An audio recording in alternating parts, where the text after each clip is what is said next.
जैसा कि आप लोगों को पिछली बार पार्ट 12 के अगर्ण नाम पढ़ाए थे, जिसके कवि थे सोहनलाल द्विवेदी जी। इस कविता का अर्थ के साथ मैं बताया था, जो आप समझ ही गए हैं। अब इससे संबंधित कुछ प्रश्न दिए गए हैं जो आपके अभ्यास कार्य के लिए, उस अभ्यास कार्य के लिए जो प्रश्न दिए गए हैं, मैं उस प्रश्न का उत्तर आपको बता रहा हूं और फिर आपको व्हाट्सएप के ज़रिए भेज भी दूंगा। आप उसको क्लास वर्क कॉपी में वर्क कार्य में कर लेंगे, ठीक है। तो अब हम पहला प्रश्न चलते हैं कि नीचे दिए गए प्रश्नों को उत्तर दीजिए। सबसे पहले पाठ का नाम लिखेंगे, उसके बाद नीचे दिए गए प्रश्नों के उत्तर दीजिए लिखेंगे और दिनांक ऊपर में लिखेंगे और प्रश्न को उतारेंगे, उसके बाद उत्तर को लिखेंगे, उसके प्रश्नोत्तर को लिखेंगे।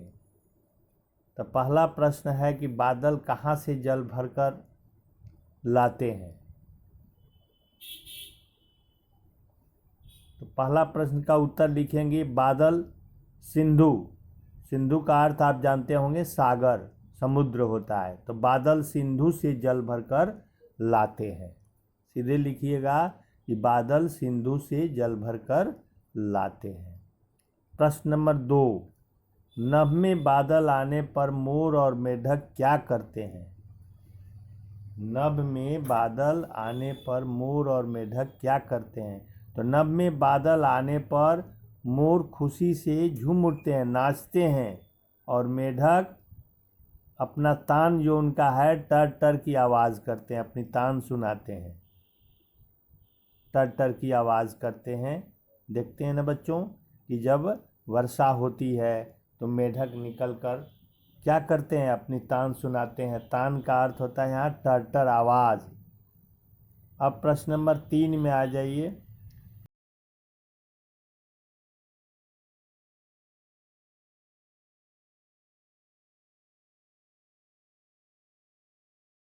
बादलों के न आने के कारण, उत्तर देख लीजिए, नभ में बादलों के न आने के कारण किसान अपनी खेतों में बीज को नहीं लगा पाएंगे, नहीं बो पाएंगे। प्रश्न नंबर 4 आ जाइए।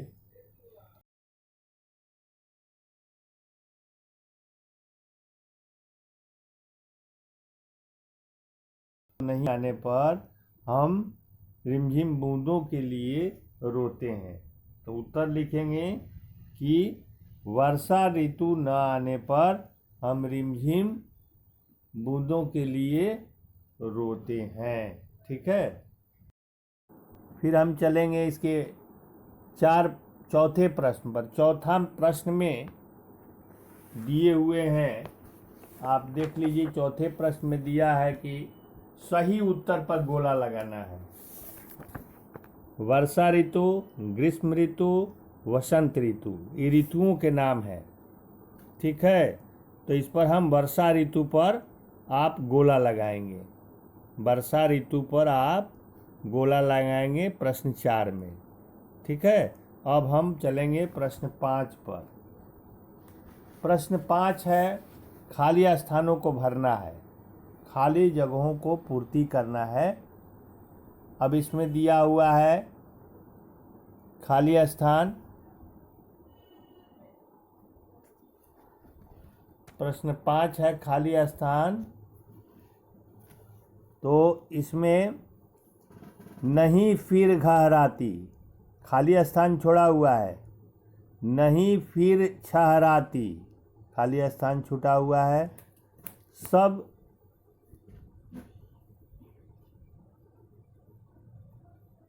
सब बीच में खाली स्थान से गाल भिंगोते, अगर नभ में बादल, फिर यहाँ खाली छोड़ा गया। अब इसमें आपको पूर्ति करना है। ये आपकी किताब में भी दिए गए हैं, आप उससे भी मदद कर सकते, ले सकते हैं।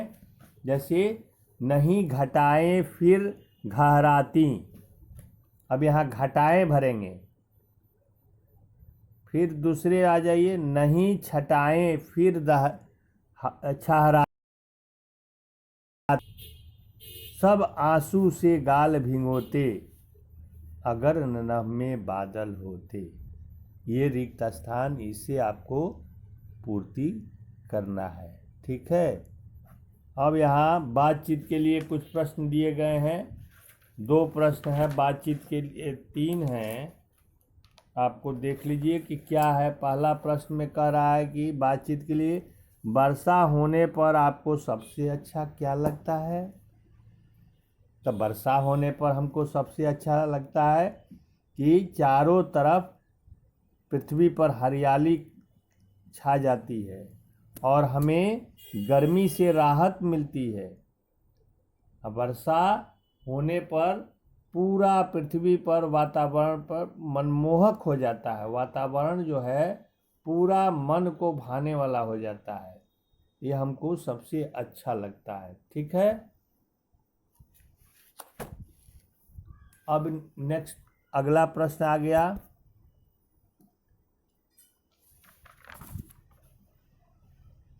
प्रश्न संख्या 2, बादल सिंधु से किस प्रकार जल भर कर लाते हैं। तो बादल सिंधु, सिंधु मतलब सागर समुद्र, तो बादल सिंधु से क्या करते हैं। बादल जो है कैसे लगते हैं, धरती से क्या होता है, जल को वाष्प के रूप में परिवर्तित होकर फिर वह बादल बन जाते हैं। तो कहता है कि बादल सिंधु से वाष्प के रूप में भाप बनकर, जिसको हम भाप कहते हैं, रूप में बादल बन के जल भर कर लाते हैं। प्रश्न नंबर 3 आ जाइए। आपको किस मौसम की कौन सी बात सबसे अच्छी लगती है और क्यों।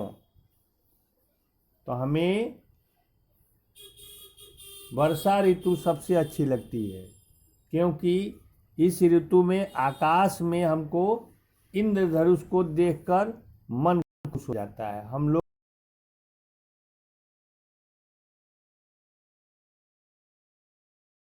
हमारा आनंदित हो जाता है और बारिश की भी जो बूंदें धरती पर गिरती है वो हमारा मन मोह लेती है। ठीक है। तो इस मौसम में हमें ये सबसे अच्छी लगती है।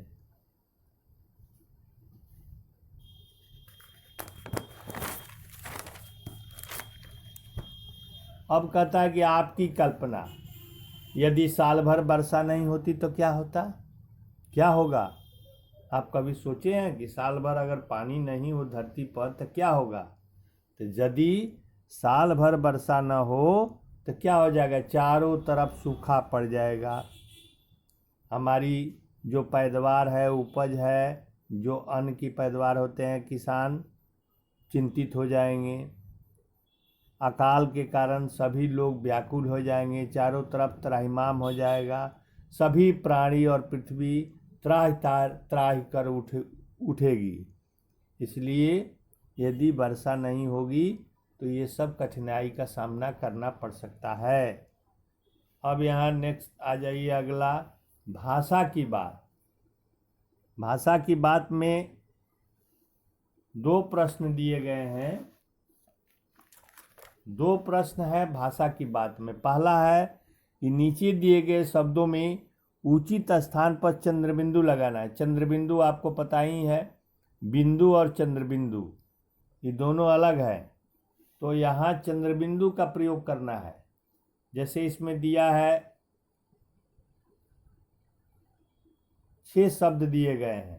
पहला है नदी, कहाँ, घटाएं, छटाएं, बूंदो, आंसू।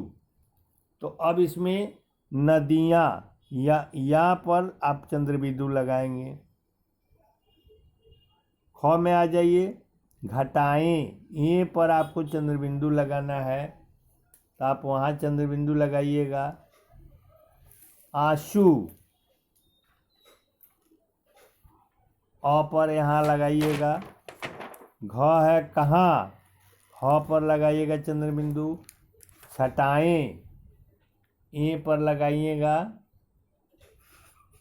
बूंदों, ब पर लगाइएगा चंद्रबिंदु। अब यहाँ दूसरा फिर इसमें आ गया है कि नीचे लिखे शब्दों के विलोम शब्द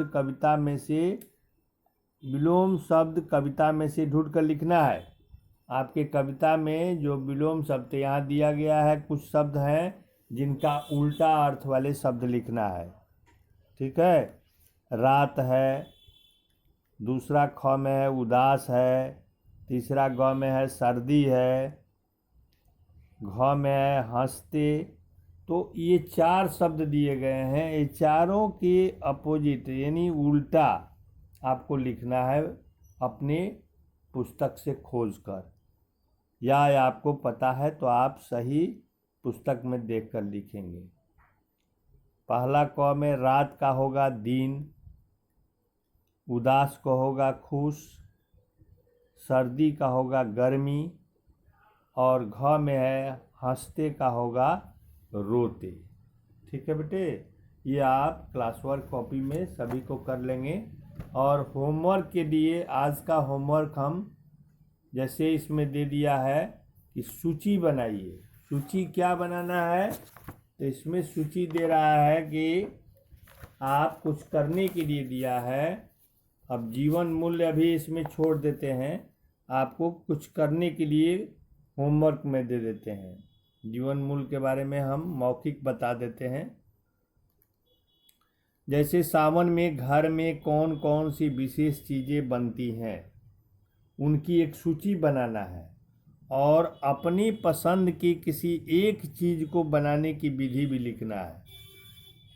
तो इसमें सूची में आपको क्या देना है, सूची में जैसे मान लीजिए आप जो जो चीज़ बनाना चाहते हैं उसमें से किसी एक को ले लीजिए। जैसे पकौड़े, समोसे, खीर, हलवा, कचौड़ी, जलेबी, जो भी आप खाते हैं उसमें से अब ये 5 लिखना है, पांचों को लिख देना है।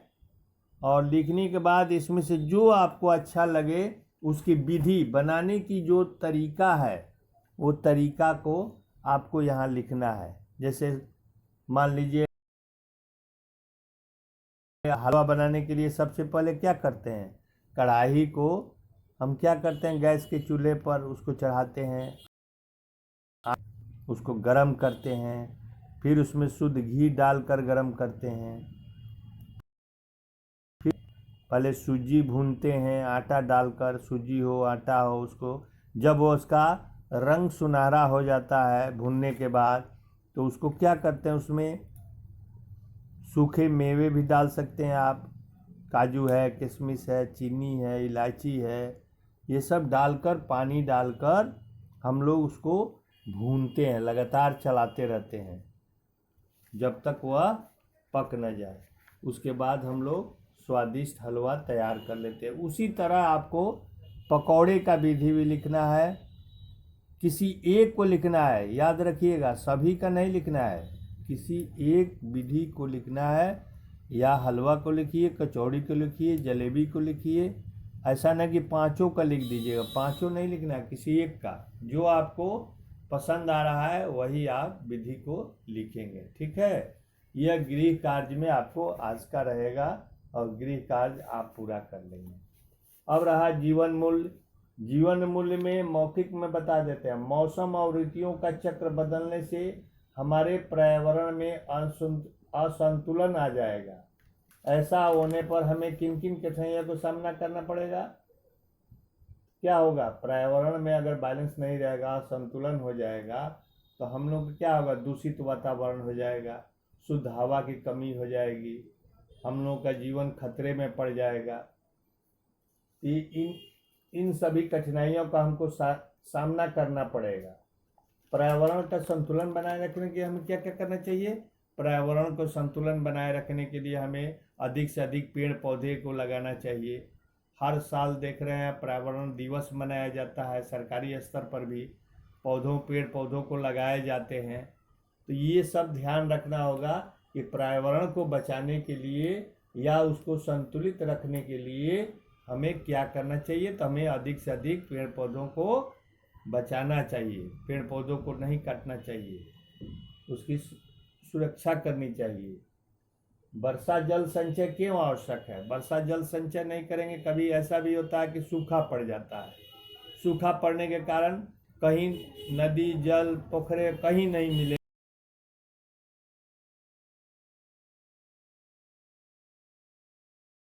होता है कि वर्षा में जल संचय इसीलिए आवश्यक है कि कभी कभी सूखा पड़ने के कारण वो जो है